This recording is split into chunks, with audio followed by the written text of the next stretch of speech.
Et donc, relativiser, ma foi, c'est le thème du jour. Exactement. Oui, c'est très important de relativiser. On va dire peu importe ce qui nous arrive, ça aide bien à franchir le cap finalement et puis à continuer à aller de l'avant, quoi. Premièrement, ce que j'aimerais dire aux gens, relativiser, parce que si on va voir la définition du dictionnaire, moi, quand j'ai terminé de lire la définition, j'avais comme encore des points d'interrogation. Mais dans le fond, c'est de prendre du recul à haut niveau. Tu sais, de prendre du recul ou prendre l'altitude comme on veut. De la hauteur. Exactement.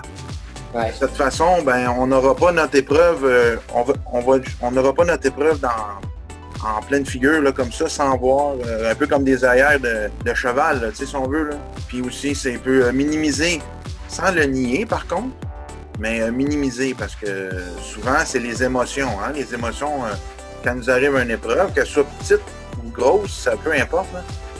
Souvent, les émotions, ils montent en nous. C'est ça qu'il faut aussi calmer un petit peu, là, les émotions. Et pour aller dans ton sens, il faut aussi ne pas réagir dans l'urgence par rapport à ce qui nous arrive. Il faut savoir relativiser, c'est une chose. Et s'il y a des décisions à prendre, eh bien pas les prendre de manière hâtive. Quand il nous arrive quelque chose, on n'est pas apte à réfléchir et à prendre des décisions.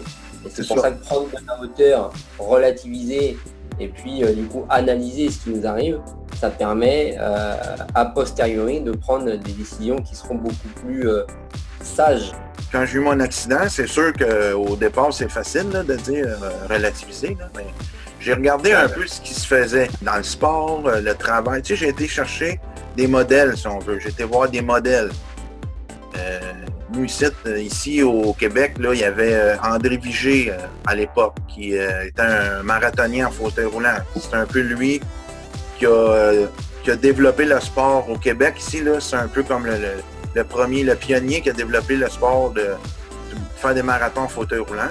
Au même moment, il y avait Chantal Petitclerc. Peut-être que les gens la connaissent parce qu'elle a gagné des médailles olympiques. Elle était à ses débuts. Donc, j'ai regardé un petit peu ça. J'ai commencé à m'intéresser au sport. J'ai commencé, je voyais qu'il y avait du basket, il y avait du marathon en fauteuil. J'ai commencé à m'intéresser un peu plus à ça, puis de voir qu'il y avait des possibilités. Tout n'était pas perdu. Là. Si je peux te conter une anecdote de mon premier sport.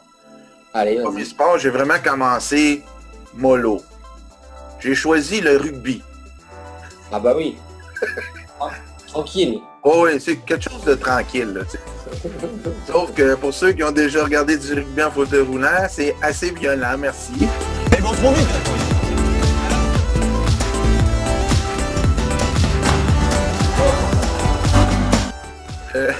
Ça défoule par contre. Ah bah oui, certainement, oui. Oui. Juste les gens dans la maison, imaginez-vous une douzaine de gars, si on veut, qui ont eu une grosse épreuve, ils ont perdu l'usage de leurs jambes ou ils sont amputés, en tout cas, ils sont en fauteuil roulant. Là, on leur dit, on vous enferme dans un gymnase, on lance un ballon, puis amusez-vous, puis il faut que l'équipe de ce côté-là, elle comptait de l'autre côté, puis l'autre côté, de l'autre côté. Puis, ben, à la fin des parties, on ramassait les morceaux de fauteuil roulant qui étaient par terre, puis les bouts d'orteils.